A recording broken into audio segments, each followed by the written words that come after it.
buong Pilipinas po ang nakikiramay sa pagpanaw ng leader ng Simbahang Katolika. Katunayan, kaliwat kanan ang pagkalembang ng kampana ng mga simbahan para kay Pope Francis. Kaugnay po niyan, ng balitang yan, makakausap po natin si Diocese of Cubao spokesperson Father Aris Sison. Magandang umaga po sa inyo, Father, at maraming salamat po sa inyong oras. Magandang umaga. Opo, bukod po sa pagpapatunog ng kampana, may iba pa po bang mga tradisyon ang ating simbahan para po maipakita yung pakikiramay po natin sa pagkamatay ni Santo Papa? Nagsimula na kagabi yung pag-aalay ng Santa Misa sa iba't ibang simbahan, iba't ibang dioceses para sa ikapapayapa ng kaluluwa ni Pope Francis.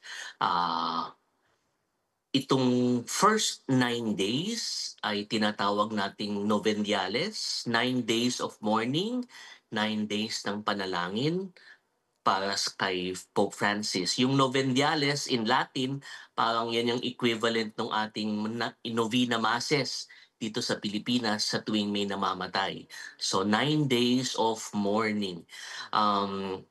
Kagabi sa Vatican, pagkatapos ng official announcement ng pagkamatay at ng cause of death ni Pope Francis, na seal na din yung papal apartments, no? Pagkatapos, yung Dean ng College of Cardinals nagpadala na rin ng summons sa lahat ng mga kardinal all over the world para magpunta sa Rome para mag-participate sa funeral ni Pope Francis. Inaasahan natin na malamang tonight or tomorrow magsisimula na yung public viewing ng mga labi ni Pope Francis. Father Aris, good morning po. Maraming salamat sa oras ninyo. Andre po ito. Bukod Good sa Manila... morning, Andre. Good morning po, Father Aris. Maraming salamat muli. Bukod po sa Manila Cathedral, may mga misa rin po. May mga misa rin po ba sa iba't ibang mga simbahan na bukas naman sa publiko at sa mga kapatid natin na nakikiramay?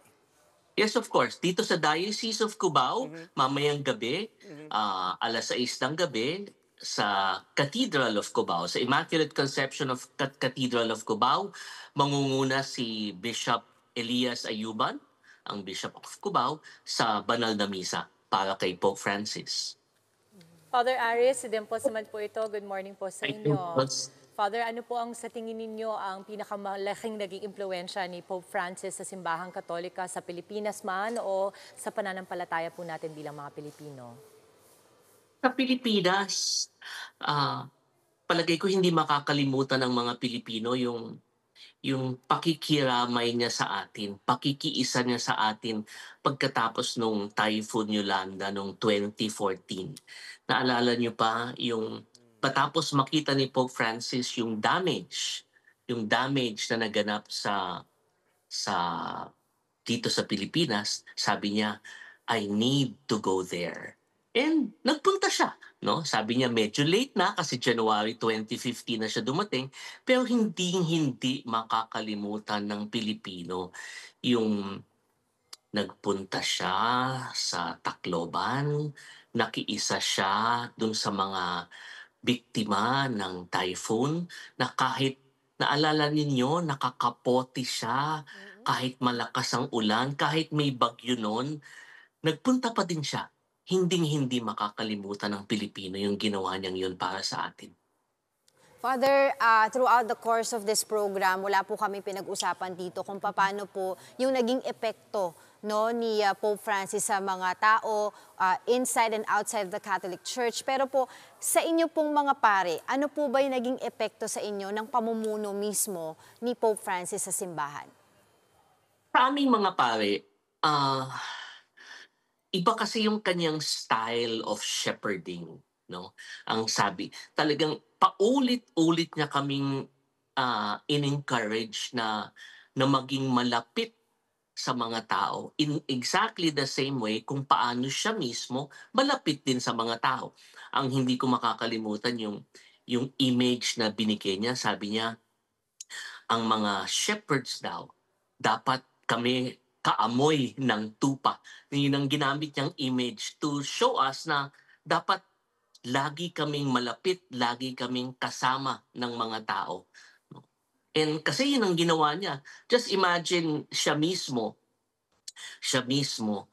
hindi pa siya magaling. Kalalabas lang niya ng ospital, ilang beses na lumabas siya, no? And then yung kanyang last day, alam mo yung ini-imagine ko, sabi ko, ano kaya ang gagawin ni Pope Francis ngayong Easter Sunday? And yun, no?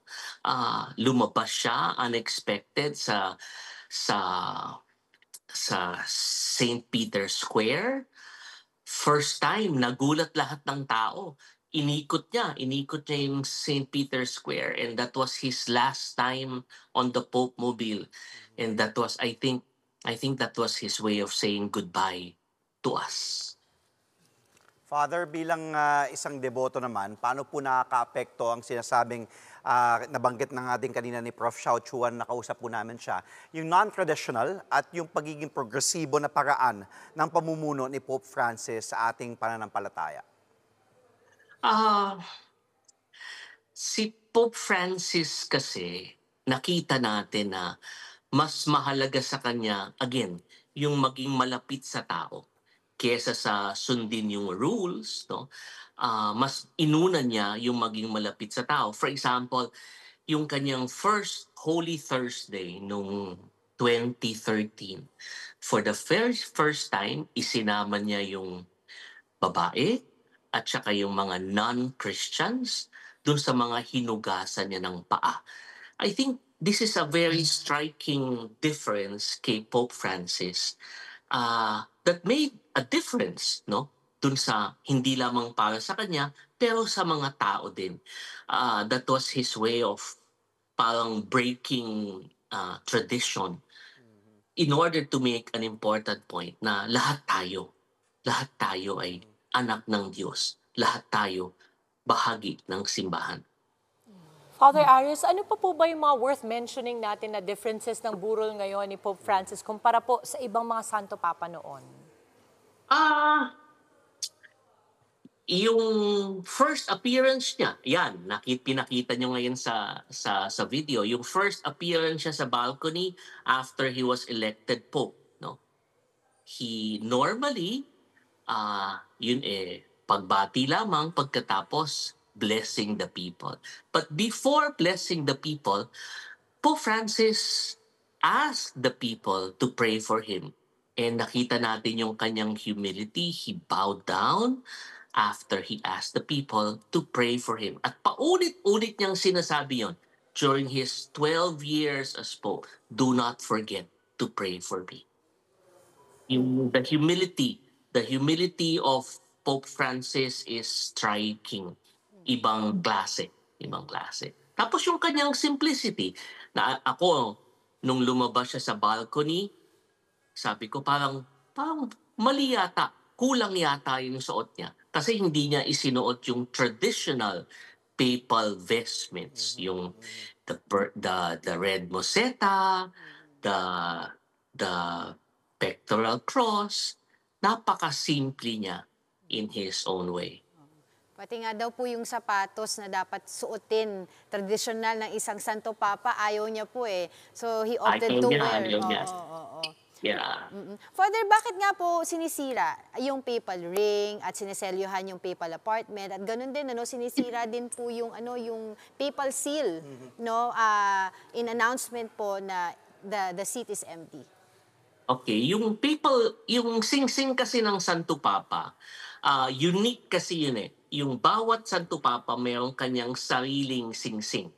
And ginagamit yung sing-sing to seal the official documents. May wax yun, pagkatapos siniseal with the Pope. When a Pope dies, sinisira yung sing-sing na yun para hindi na magamit. No? And that is the symbol to show that the sede vacante, no? That the see of Peter is vacant. No? Pagkatapos yung papal apartments naman, traditionally sinisil yun to prevent looting, no?